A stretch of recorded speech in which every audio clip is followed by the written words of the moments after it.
네, 반갑습니다. 우리 서로 돌아보시면서 당신이 최고입니다. 한번 인사할까요? 네.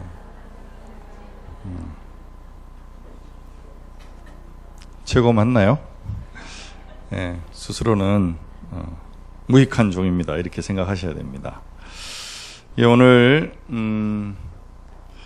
가속하지 않는 하나님이라고 제목을 붙였는데 여러분들이 영화 중에 가속 스캔들이라는 영화가 2008년도에 만들어졌습니다. 한 800만 정도 아주 생각보다 대박이 난 영화인데 거기에 포스터가 나옵니다만 저기에는 차태현이도 나오고 박보영이도 나오고 아이 이름이 누구더라?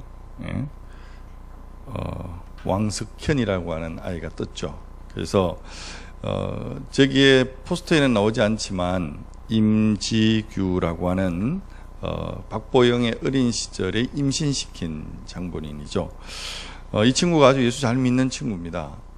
그 친구가 저기 나오네요.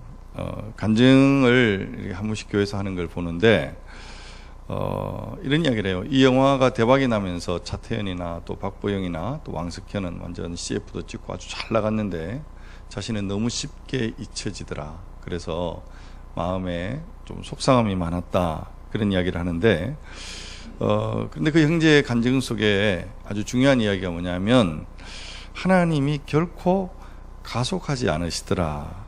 가속하지 않는 하나님을 깨달았다. 그 깨달음이 참 중요하다라는 생각을 해보게 되어집니다.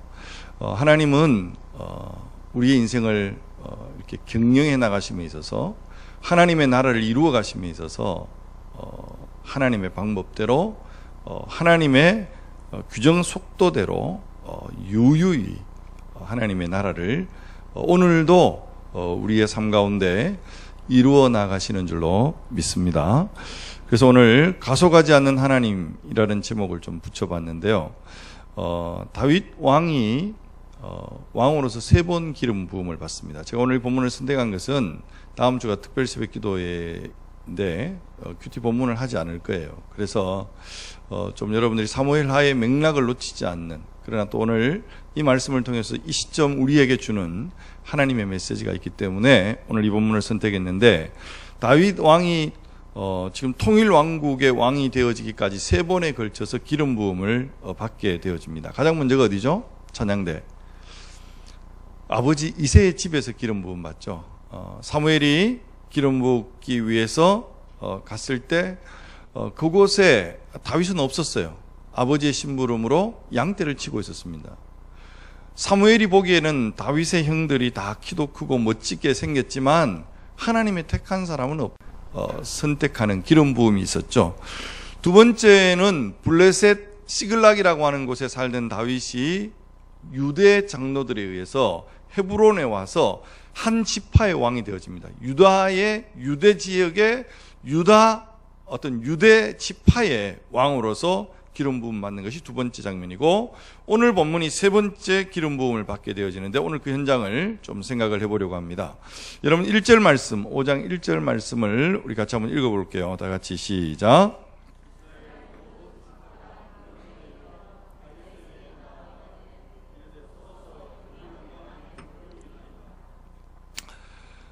이스라엘 모든 지파가 그랬을 때 이 지파는 북쪽 이스라엘 지파, 유다 지파를 뺀 그런 사람들입니다. 여러분 큐티를 하신 분들은 지금 사무엘하 1장부터 해서 3장까지 오늘 본문이 쭉 오는데 그 당시에 이 실권자들이 다 제거되어지는, 특히 오늘 아침에 아브넬이 나오고 요압이 나오는데, 여러분 아브넬은 북쪽 이스라엘의 그 사울의 아들인 이스보셋을 왕으로 세웠지만 실권자는 자기였어요.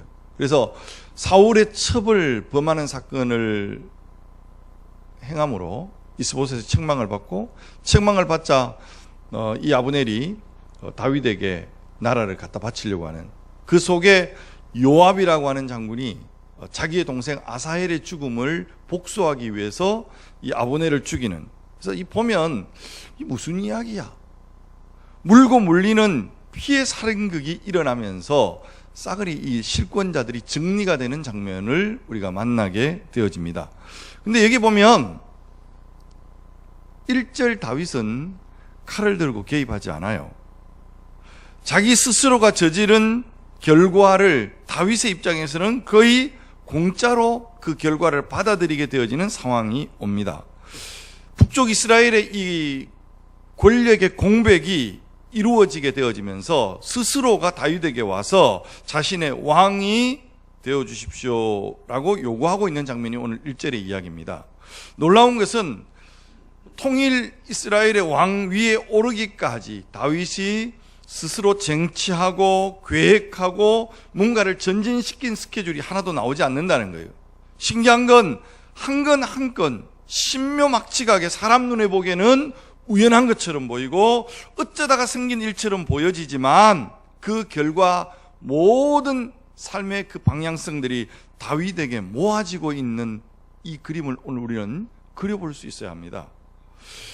이것은 사무엘 상하가 보여주는 아주 굵은 메시지인데 하나님 나라의 상징을 담고 있는 다윗 왕국이에요. 이 다윗 왕국, 하나님의 나라는 인간의 칼이나 무력으로 만들어지는 나라가 아니라 하나님이 주시는, 하나님이 은혜로 주시는 나라여야 한다는 것을 이 그림을 통해서 우리에게 보여주고 있는 것이죠. 그래서 북쪽 이스라엘의 지파의 장로들이 와서 다윗에게 이야기합니다. 왕의 한 고륙입니다. 우리가 남입니까? 그러면서 하는 이야기가, 여러분 2절 본문을 우리 같이 한번 읽어볼게요. 다 같이 시작.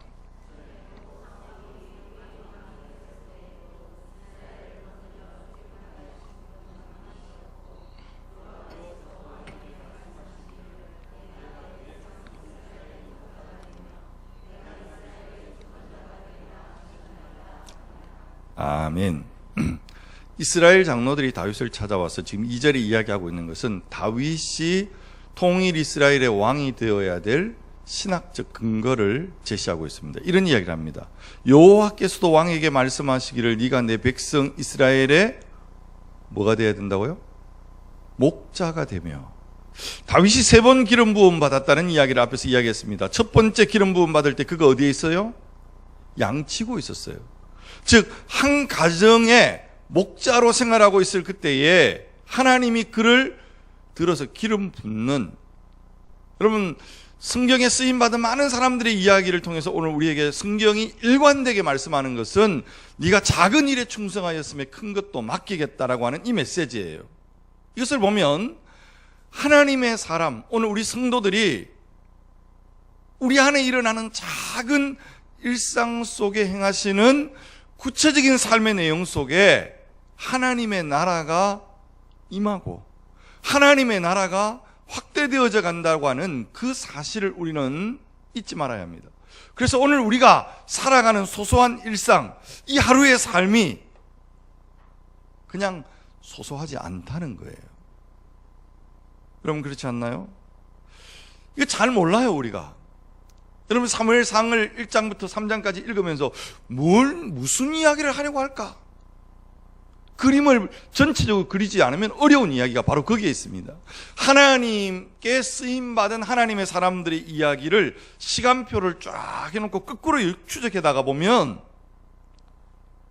이런 깨달음이 와요. 아하, 오늘 우리가 여기에 섬기는 이 자리에 있기까지 하나님께서 오래전 시간표 속에 이 일을 위해서 그때 그렇게 준비하셨구나. 그때 그렇게 내 때를 준비하고 또 하나님 만들어 오셨구나. 여러분 여기에 있는 우리 청년들이 지금은 여러분의 삶의 시간표들을 여러분 스스로가 다 해석할 수 없을 수 있어요. 그러나 지금 내 삶에 소소하게 부딪혀오는 일상의 이 삶이 어느 순간 하나님께서 내 삶에 이렇게 거꾸라지게 만들고 나를 이렇게 돌아가게 만들고 이렇게 실패하게 만들었던 그 삶의 모든 여정이 오늘 나로 하여금 오늘 이곳에 있게 하도록 하시기 위해서였구나. 이걸 거꾸로 이해하게 되어지는, 결국 뒤에 가서 알게 되어지는 하나님의 시간표. 한 가정의 목자로서의 삶이 한 나라의 목자로 세워지는 데 있어서 얼마나 유용하게 사용되어졌던가를 성경은 이야기하고 있습니다. 여러분 오늘 저와 여러분이 부딪히는, 오늘도 여러분 저와 여러분이 만날 수 있고 또 교제할 수 있는 이 소소한 일상을 그냥 소홀히 여기지 마십시오. 오늘 여러분들이 섬기는, 찬양하는 일, 교사로 섬기는 일, 오늘 흘리는 그 땀 한 방울 한 방울이 마치, 여러분 도토리 묵만 좋아하시지 말고, 여러분 그 도토리 알 하나에 뭐가 숨어 있어요? 상수리 나무가 숨어 있는 줄로 믿습니다. 상수리 나무가 뭔지 몰라요? 꿀밤 나무가 숨어 있는 거예요. 여러분 믿습니까? 믿으시기를 바랍니다. 사람을 만나든지 우리가 어떤 일을 하든지 이것은 아주 중요한 원리라고 생각해요. 그래서 우리가 마음을 작게 가지십시오. 작은 일에 충성하십시오. 여러분, 작은 일에 충성하는 것은 쉬운 일이 아니에요. 그것은 기독교의 입장에서 보면 믿음이 아니고서는 안 됩니다. 인간의 용맹으로, 용기로 되어지는 것이 아니라 정말 내가 큰 사람이라고 생각하면 작은 일에 충성하십시오. 그 작은 일에 충성할 줄 아는 사람은 믿음의 사람입니다. 하나님이 일찍이 3번 기름을 붓는데, 여러분 목동으로서 다윗을 기름 부어서 한 나라의 목자가 되도록 그렇게 만드시는, 여러분 근데 2절을 다시 한번 읽어보십시다. 한번 제가 읽을게요. 한번 눈으로 보세요. 전에 곧 사울이 우리 왕이 되었을 때에도 이스라엘을 거느려 출입하게 하신 분은 왕이시었고, 여호와께서도 왕에게 말씀하시기를 내가 내 백성 이스라엘의 목자가 되며 내가 이스라엘의 주권자가 되리라 하셨나이다 하니라. 이스라엘 장로들이 찾아와서 지금 다윗에게 왜 당신이 왕이 되어야 되는지 신학적 근거를 제시하는데 이 이야기입니다. 일찍이 하나님이 이 나라에게 약속하셨던, 오늘 이 백성에게 언약하셨던 내용, 그것이 지금 당신입니다. 여러분 그래요. 하나님이 하나님의 일을 이루어 나가시는 데 있어서 가속하지 않는 무계획적으로 일하시는 분이 아니에요.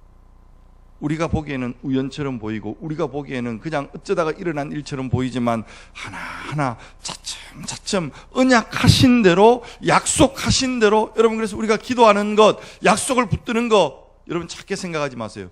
제가 깜짝 놀라는 건 뭐냐면 약속을 붙들고 기도했던, 그래서 그것이 지금 당장 이루어지지 않은 것처럼 생각해서 지나갔는데 돌아보면 그게 지금의 삶 속에 이루어지는 거예요. 할렐루야. 여러분 그래서 오늘 우리가 이 약속 하나하나를 소홀히 여기지 말고 붙들고 하나님 앞에 메어 달리는, 마치 나선형처럼 하나님의 언약이 막 이렇게 크게, 여러분 원이 점점 더 커지죠. 그러면서 어느 순간 그랬구나, 하나님의 왕국이 실체로 다가오는.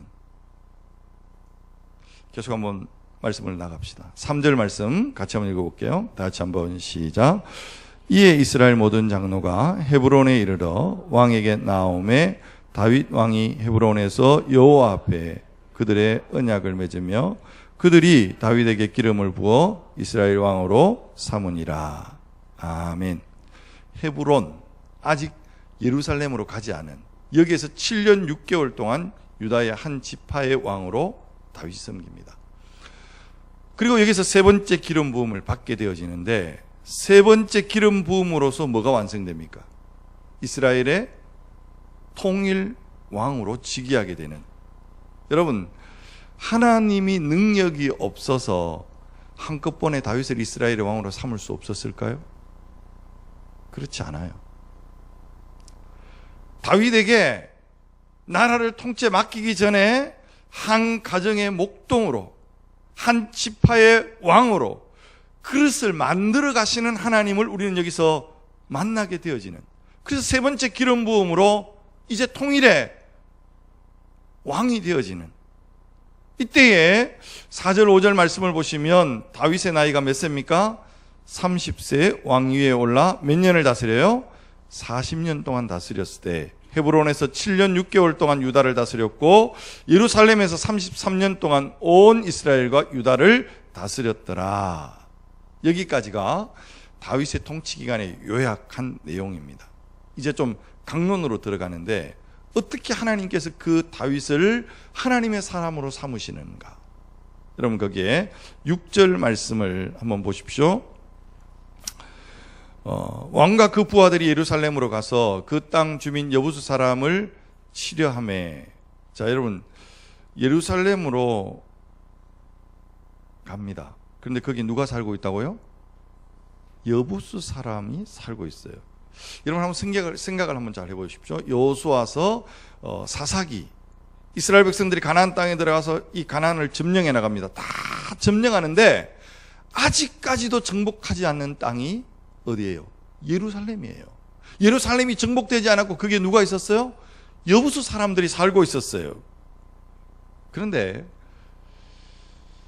이걸 우리가 하나님의 구원의 그림 속에서 보면 하나님이 하룡점정이라 그러죠. 그림을 막 그려놓고 눈에 이렇게 점을 딱 찍으면 그림이 막 살아서 막 용이 꿈틀거리는, 하나님께서 하나님 나라의 그 그림을 쫙 그리면서 지금 이스라엘 백성들이 가나안 땅을 점령해 나가고 사사기에 지금 뭐 다시 막 어려움들이 있지만 지금 하나님 나라의 왕국을 완성하는 그 마지막 예루살렘의 정복을 누구에게 맡겨요? 다윗이. 기막힌 하나님의 섭리가 거기에 숨어져 있는 것을 보게 되어집니다. 여러분 사실 이 여부수는 예루살렘을 점령해 살고 있는 가나안 족속인데 성경을 찾아보면 이 여부수는 그 조상이 노아의 아들 중에 함의 자손입니다. 함의 아들 가나안의 자손 여부수 족속. 여러분 창세기 10장 15절의 화면을 통해서 한번 같이 읽어볼까요? 다 같이 한번 읽겠습니다. 시작. 가나안은 장자 시돈과 헷을 낳고 또 여부수 족속과 아모리 족속과 기르가스 족속과. 자, 이스라엘이 가나안에 들어갔을 때 마지막까지 점령하지 못한 땅이 여부수 족속이 살고 있는 어떤 지역이요? 예루살렘 지역이에요. 다윗이 최종적으로 그 예루살렘을 정복하게 되는데, 여러분 6절 다시 말씀을 한번 보시면 치려함에 그 뒤에부터 한번 같이 읽어봅시다. 다 같이 그 사람들이 시작. 그 사람들이 다윗에게 이르되 네가 결코 이리로 들어오지 못하리라. 맹인과 다리 저는 자라도 너를 물리치리라 하니 그들 생각에는 다윗이 이리로 들어오지 못하리라 함이나.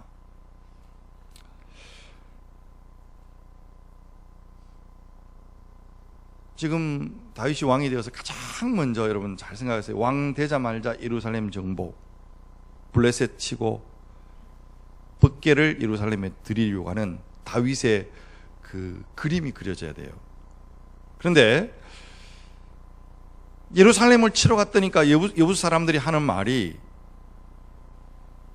네가 결코 이리로 못 온다. 맹인과 다리 저는 자라도 너를 물리친다. 다윗을 조롱하는 거죠. 다윗을 굉장히 쉽게 보는 거예요. 여러분 여기에 영적 판단의 오류가 있다고 생각합니다. 여러분 1장부터 지금 계속해서 성경의 저자가 오늘 계속 밝히고 있는 것이 뭐냐면 차츰 다윗의 집은 어떻게 돼가요? 따라합시다. 강성해지고, 예, 반면 사울의 집은요 점점 더 쇠하여지고. 이게 1장부터 3장까지의 그림이에요. 다윗의 집은 점점 더 강건해집니다. 그러나 사울의 집은 점점 더 쇠약해져 가는 거예요. 이게 영적 불이익의 흐름이에요. 그런데 여부수 족속이 이걸 간파하지 못하는 거예요. 여러분 오늘 우리가, 여러분 이 교회가 또 더 나가서 제가 이 메시지 전하면서 여러분 우리 성도들이 복받기를 바랍니다. 아멘. 복에 대한 이야기를 할 때마다 좀 어두운 복을 이야기해서 여러분들이 좀 부담이 되겠지만, 그러나 여러분 건강한 복을 사모하셔야 돼요. 여러분 특별히 이제 올 연말에 그동안 밀려있던 우리 자매들이 결혼을 앞두고 있습니다. 그래서 내가 마음이 심히 불편합니다. 좀 데리고 오라 그러니까 전부 다 힘들어하는데 데리고 오시는 역사가 있기를 바랍니다. 이건 제 욕심이에요.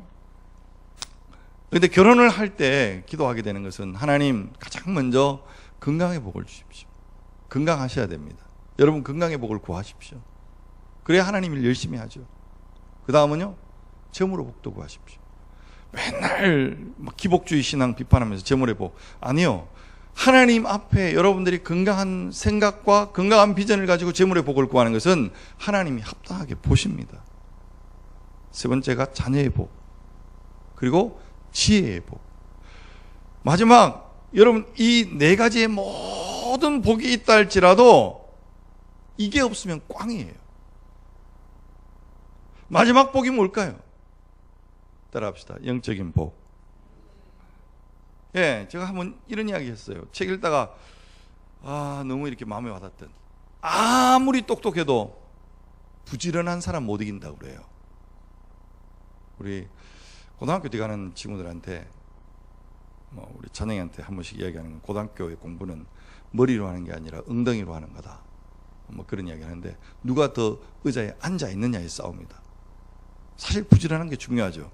그런데 이런 이야기를 해요. 아무리 부지런해도 운 좋은 놈 못 당한대요. 맞는 말 같아요. 그런데 여러분, 여기 하나 더 붙이면, 아무리 운이 좋아도 은혜 받은 사람 못 당하는 줄 믿습니다. 여러분, 이거 확실히 믿으시기를 바랍니다. 지금 아멘 소리가 이래가지고 은혜 못 받아요. 그렇게 될 줄로 믿습니다. 하나님이 다윗의 집을 강성하기로 작정하셨어요. 그래서 그 시대의 모든 상황과 여건이 다윗을 향해서 지금 점점 더 모여들고 있는데, 여부수 족속은 예루살렘을 빼앗기지 않으려고 지금 다윗에게, 야, 눈 멀고 다리 저는 사람도 너 충분히 이긴다, 조롱하고 있습니다. 그런데 결론은 너무나 쉽게 7절 8절 같이 한번 읽어봅시다. 다 같이 시작. 다윗이 시온 산성을 빼앗았으니 이는 다윗 성이더라. 그날에 다윗이 이르기를, 누구든지 여부수 사람을 치거든 물깃는 대로 올라가서 다윗의 마음에 미워하는 다리 저는 사람과 맹인을 치라 하였으므로 속담이 되어 이르기를, 맹인과 다리 저는 사람은 집에 들어오지 못하리라 하더라. 되게 어려운 본문처럼 보이지만, 여러분, 다윗은 군사의 최고의 전략가입니다. 예루살렘은, 여러분 지금 그 예루살렘 그림이 혹시 있으신 분들 한번 인터넷 나중에 찾아보시면, 예루살렘이 지형 자체가 높은 데 있어요. 그래서 천혜의 요새입니다. 왜 이스라엘 백성들이 예루살렘을 점령하지 못했는가? 함부로 들어갈 수 없어요. 여러분, 마사다라고 하는 영화를 보면 산 위에 요새가 있어서 정말 이 여부수 사람들이 말한 것처럼 맹인이라도 그냥 올라오면 돌 굴려버리고 막 창 날려버리면 아무리 강한 군대도 점령이 안 돼요. 그런데 나중에 로마 군대가 그걸 점령하거든요. 지금 여부수 사람들이 다윗을 향해서 조롱하는 이 말이 헛된 말이 아니에요. 여기가 어디라고?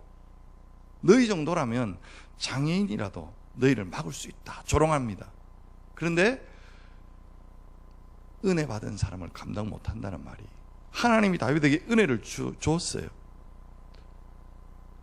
다윗이 전쟁을 치루어야 돼요. 여러분, 이렇게 생각하면 안 돼요. 하나님이 은혜를 주면 가만히 있어도 그냥 막 된다. 아니요. 거기에는 순종하는 과정, 값을 치르는 희생이 따라요. 지금 다윗이 어디로 올라가라고 말합니까? 물 깃는 곳. 이 말은 수로예요. 예루살렘 성은 높은 곳에 있다 그랬어요. 그래서 물이 귀했습니다. 여러분, 밑에 샘이 있고 그 샘의 물을 끌어올리는 수로가 있는데, 그 수로를 통해서 다윗은 올라가려고 치밀한 계획을 세우고 올라가서 여부수 족속을 점령하고 마는 것입니다. 그리고 그 결과는 9절 10절 같이 한번 읽어볼게요. 다 같이 시작. 다윗이 그 산성에 살면서 다윗성이라 이름하고, 다윗이 밀로에서부터 안으로 성을 뚫어 쌓으니라. 만군의 여호와께서 함께 계시니 다윗이 점점 강성하여 가니라. 할렐루야. 하나님이 점점 강성해 가는, 여러분, 하나님의 은혜를 입는 저와 여러분이 오늘 이 9.1교회가 점점 하나님의 은혜로 강성해져 가는 축복이 있기를 주의 이름으로 축원합니다. 그런데 여기 보면 갑자기 엉뚱한 장면 하나가 나옵니다. 여러분, 11절의 말씀을 한번 보십시오. 같이 시작. 두로왕 히람이 다윗에게 사절들과 백향목과 목수와 석수를 보내매 그들이 다윗을 위하여 집을 지으니. 갑자기 두로왕이 나와요. 그리고 집을 지어주는. 여러분, 두로왕은 눈치가 굉장히 빠른 사람입니다. 새로 이스라엘 12지파의 왕이 된 다윗을 알아보는 거예요. 그리고 사절단을 보내서 우리가 당신의 집 지어줄게. 실질적으로 굴복하고 들어오는 거죠. 관계를 좋게 만드는 거죠. 혹 있을 수 있는 새로운 전쟁을 미리 차단해 막는. 여러분, 사실 이 두로 지역은 이 중동 지역에 나무가 굉장히 많은, 좋은 나무가 굉장히 많이 생산되는, 그래서 거기에 나무를 잘라서 물에 띄우면은 그 나무가 이스라엘에 흘러 도착을 하게 되어지는, 그리고 항구 도시다 보니까 온갖 물품이 거래되는 발전된 도시입니다. 이 히람 왕이 다윗에게 집을 지어주겠대요. 자, 무슨 그림인가? 한번 그림을 한번 이제 말씀을 좀 정리하는 차원에서 그림을 한번 그려볼게요. 다윗을 조롱하는 사람들이 다윗의 나라를 꺾지 못해요. 다윗은 은혜 입은 사람이에요. 은혜 있기를 주의 이름으로 축원합니다. 모든 나라들이 다윗 앞에 이제 집중하는 거예요. 갖다 바치기 시작하는 모습을 봅니다. 시대와 역사가 다윗에게 집중하고 있다는 거예요. 근데 여러분, 이 정도 되면 사람이 변질되기가 쉽습니다.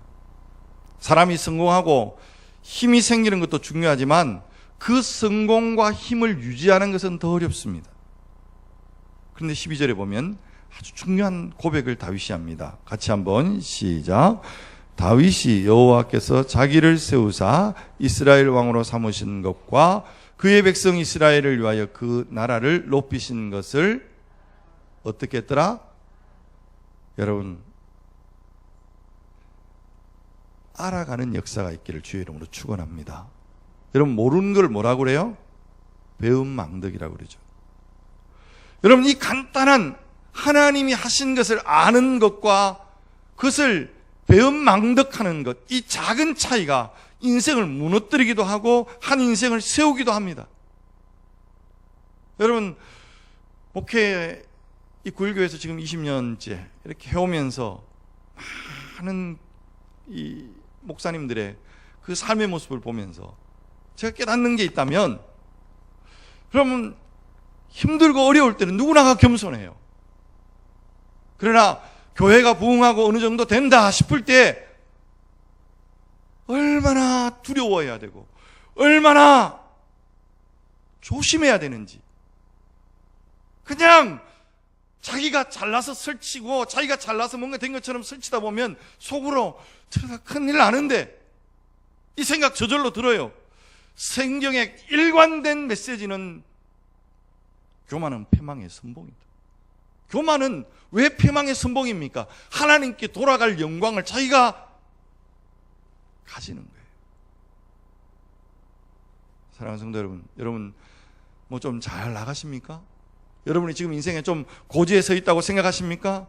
자랑할 게 없어요. 하나님의 은혜인 줄 믿습니다.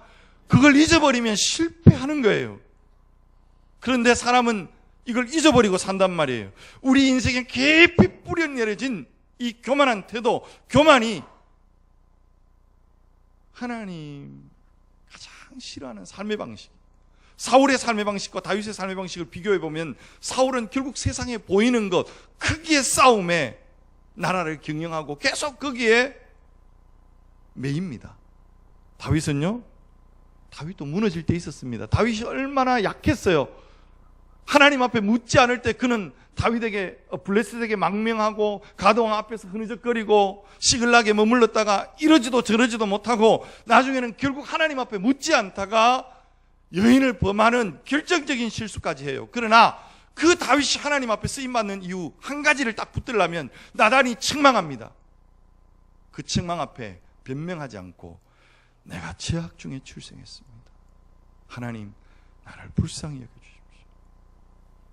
사랑하는 성도 여러분, 우리가 불쌍히 여김 받는 존재로 설 때만이 하나님의 시선이 가장 아름다운 인생의 모습으로 설계되어져 가는 줄로 믿습니다. 다윗은 자신이 왕이 되어진 것이 자기 잘나서 아니에요. 하나님의 작품이고 하나님의 하신 일이라는 것을 알았어요. 하나님의 하신 일이라는 걸 알았기 때문에 거기에는 자랑할 이유가 없고 하나님의 영광을 위해서 하나님의 중심을 이루기 위해서 법궤를 모셔오는 일에 우선적으로 그 나라의 우선순위를 세워가는 다윗을 봅니다. 여러분, 우리가 십자가 외에 자랑할 게 뭐가 있습니까? 근데 또 하나의 사건이 하나 더 기록이 됩니다. 여러분 17절 말씀을 한번 볼까요? 다 같이 한번 읽겠습니다. 시작.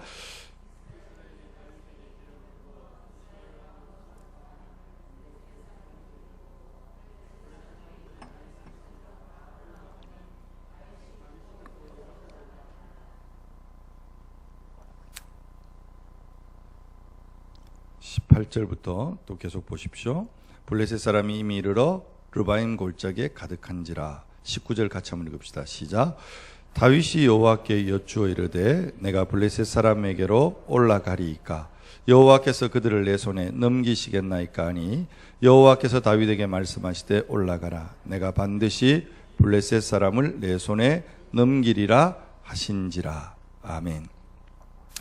자, 여러분 사무엘 상하를 읽다가 여러분 꼭 여러분 줄쳐 놓으셔야 될 게 여호와께 묻자와 가로되, 이거 나오면 여러분의 가슴이 벌렁벌렁 해야 돼요. 여러분 한번 따라 할까요? 뻔한 것을 기도할 때 진짜 신앙입니다. 여러분 기도할 때 뭐 그런 것 갖고 기도하나? 그럴 때 기도하는 사람이 진짜 기도의 사람입니다. 아니 뭐 여러분 항상 뭐 전사님들 열심히 하고 교사들 열심히 하면 되지 뭐. 열심히 하면 되죠. 그러나 기도하셔야 됩니다. 우리는 보통 뻔한 걸 기도 안 해요. 우리가 볼 때 합리적인 거 기도 안 해요. 잊어버려요. 그러나 우리의 생각과 하나님의 생각은 달라요. 늘 하나님이 오늘 우리의 인생을 찾아오실 때 승리의 모습으로만 찾아오는 게 아니라는 거예요. 때로는 실패하고 때로는 넘어지는. 그래서 우리의 인생이 뭐가 성공이고 뭐가 행복한 것일까? 하나님이 살라고 하는, 하나님이 머물라고 하는 그곳에 묵묵히 머물러서 하나님의 사명을 감당할 때 그 인생이 성공한 인생이죠. 그런데 우리는 목회마저도 늘 크기 싸움합니다. 누가 더 큰데? 성경을 이야기해요. 그런데 결론은 돈이에요. 어느 교회 목사하고 이렇게 장로님들하고 싸웠던 것 같아요. 목사님이 평소에 내가 보기에는 목사가 문제가 많은데 성경 본문을 가지고 모세가 기도할 때 아론과 훌이 손을 받쳐서 모세의 기도를 도왔잖아요. 우리 장로님들, 우리 집사님들 좀 아론과 훌처럼 좀 도와주세요. 성난 장로님이 모세처럼만 해보이소. 그 이야기가 이번 주에 떠나지 않아요. 우리 교인들이 내보고 그러면 어쩌나. 나는 절대로 그런 이야기 하지 말아야지. 여러분 교회 안에 세속의 가치가 목사지만 부끄러워요. 성경을 이야기해요. 하나님의 복음을 이야기해요. 그런데 그 복음이 나오는 결과는 돈이고 복음이 나오는 결과가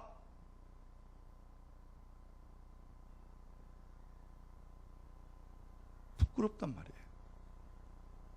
여러분 이 마지막 때 우리의 싸움은 진리의 싸움입니다.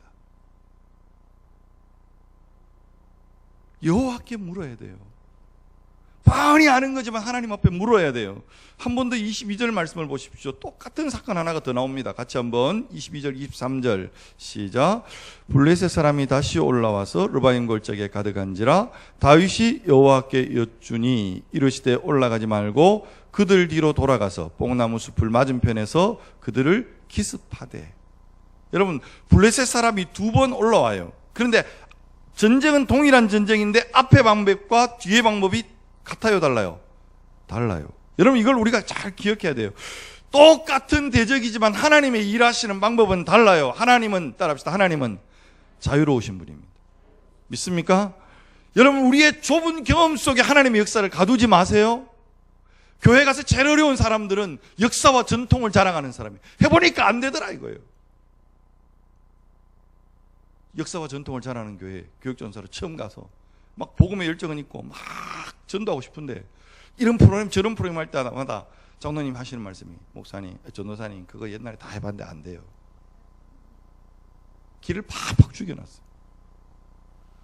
하나님의 은혜가 임하니까 역사적으로 안 됐던 걸 되게 하니까 장로님이 그때부터 막 밀어주시는 거예요. 여러분, 그때는 안 돼도 지금 기도하면 하나님께서 하나님의 방법으로 이루어 가시는 역사가 있더라 이 말이에요. 하나님은 하나님의 방법으로 일하십니다. 믿습니까? 그런데 왜 하나님께서 이 다윗의 왕국, 왕을 기름 붓고 두로왕 히람이 와서 집 지어주고 블레셋이 지금 쳐들어와요. 그때마다 하나님 앞에 묻고 하나님 앞에 나아가니까 승리하는 다윗의 이 이야기를 왜 여기에 기록해 놨을까? 여러분, 앞부분에서 이스라엘 백성들이 지금 가나안 땅에 들어가서 예루살렘을 막 모든 땅을 가나안 땅을 점령해 나가는데 예루살렘을 점령하지 못했다고 그랬어요. 그 땅을 누가 점령해요? 다윗이 점령하는 거예요. 이걸 하롱 점정이라고 그랬어요. 그러면 블레셋의 싸움은 뭘까? 하나님이 선물을 다윗에게 주는데 포장지에 딱 싸고 있는 장면이라고 저는 그렇게 이야기하고 싶어요. 무슨 이야기입니까? 성경 사무엘 상하에서 블레셋은 이스라엘하고 좋은 관계예요, 나쁜 관계예요? 한 번도 좋은 관계가 없어요. 특히 이스라엘에게 아주 치욕적인 역사의 2가지 사건이 전쟁터에서 하나님의 법궤를 빼앗기는 사건. 얼마나 오욕이었습니까? 또 한 가지가 골리앗을 만나는 사건. 그 골리앗 앞에 얼마나 떨고 있었던 이스라엘 백성들이었던지. 그런데 이 사건은 지금 다윗에 의해서 그동안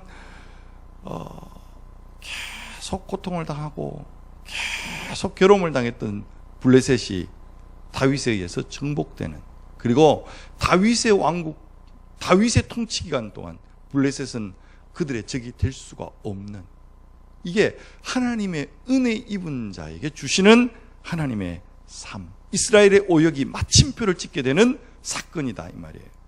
사랑하는 성도 여러분, 오늘 본문을 통해서 오늘 2가지의 큰 메시지를 우리의 가슴에 심으면 좋겠습니다. 우리 하나님은 가속하시는 하나님이 아니다. 여러분, 오늘 우리가 살아가는 일상의 작은 일들 하나하나를 소홀히 여기지 마시고 내게 주어진 일상에 하나님 앞에 묻고 하나님의 뜻을 구하면서 하루하루 최선을 다해 살아가는 9일의 성도 되시기를 주의 이름으로 축원합니다. 그 작은 일상을 통하여 하나님이 당신의 거룩한 나라를 그 속에 계획하시고 그 속에 하나님 나라를 이루어 가실 줄로 믿습니다. 또 하나, 하나님의 은혜 있는 인생 되기 위하여 무엇보다가도 기도하는 인생 되십시오. 넘어져도 십자가 앞에 꼬꾸라지십시오. 실패하더라도 여러분 다른 데 가지 말고 세상 향해 가지 말고 하나님의 보좌 앞에 꼬꾸라지십시오. 그러면 하나님 은혜 입혀 주실 줄로 믿습니다. 사랑하는 성도 여러분, 내일부터 특별 새벽 기도입니다. 결론입니다. 강요하지 않겠습니다. 그러나 자발적으로 여러분이 나오시는 새벽 기도가 되시기를 주의 이름으로 축복합니다. 절대로 강요하지 않았어요. 한 주간 주님과 깊은 교제의 시간 공동체를 위해서 여러분이 교사가 아니라면 여러분 기도하는 일에 생명 거십시오. 여러분 교사들이 우리 아이들을 만나지만 어젯밤에도 기도하면서 하나님, 제가 입술을 열어 하나님 말씀을 선포하지만 그 말씀이 성도들의 삶에 살아서 역사할 수 있는 것은 내 힘이 아니잖아요. 내 능력이 아니잖아요. 하나님의 영이 역사해 주십시오. 오늘 우리 교사들이, 우리 교육자들이 우리 아이들 앞에 하나님의 말씀으로 다가설 때에 하나님의 은혜가 입혀지는 그런 시간 되어질 수 있도록, 그 이전에 내 심령 안에 끊어진 하나님과의 관계, 무너진 우리의 성벽이 다시 재건되어질 수 있도록 기도의 삶을 결단하고 새벽을 깨우는 저와 여러분의 한 주간이 되기를 주의 이름으로 축복합니다. 하나님 아버지,